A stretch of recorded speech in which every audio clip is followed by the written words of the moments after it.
স্বামীকে স্বামীর ভাই বোনের সাথে সম্পর্ক ভালো রাখতে কখনো বাধা দিবেন না। অনেক মহিলা আছে বোকার মতো কাজ করে। স্বামী যদি স্বামীর ভাইকে টাকা পয়সা দেয় সে অপছন্দ করে, স্বামী যদি স্বামীর বোনকে টাকা পয়সা দেয় সে এটাকে পছন্দ করে না, মা বাবার খোঁজ খবর বেশি নিলে তার কাছে ভালো লাগে না। এই মহিলা হলো নির্বোধ। কেন নির্বোধ? কারণ নবী সাল্লাল্লাহু আলাইহি সাল্লাম বলেছেন যে মান সাররাহু আন ইউবসাতালাহু ফি রিজকিহি আও ইউনসালাহু ফি আথারি ফালিয়াসিল রাহিমা, যে ব্যক্তি চায় তার রিজিকে আল্লাহ বরকত দেখ, তার হায়াতে বরকত দেখ, সে যেন রক্ত সম্পর্কে আত্মীয়দের সাথে সম্পর্ক বেশি ভালো রাখে।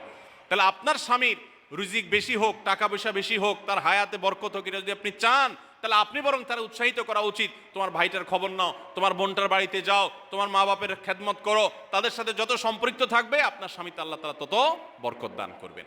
এই জন্য তাকে সেটা করবেন। আবার পুরুষদেরও উচিত মেয়েদেরকে সুযোগ দেওয়া। তারা তাদের মেয়েরও তো কর্তব্য আছে তার বাপ মার প্রতি, বাপ মার খেদমত করবে, বাপ মার জন্য হাদিয়া তোফা দিবে।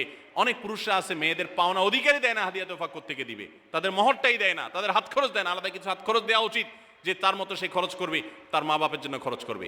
এগুলোর বিনিময়ে আমরা আল্লাহর কাছে জান্নাত পাবো। অতএব এই আত্মীয়তার সম্পর্ক রক্ষা করা গুরুত্বপূর্ণ।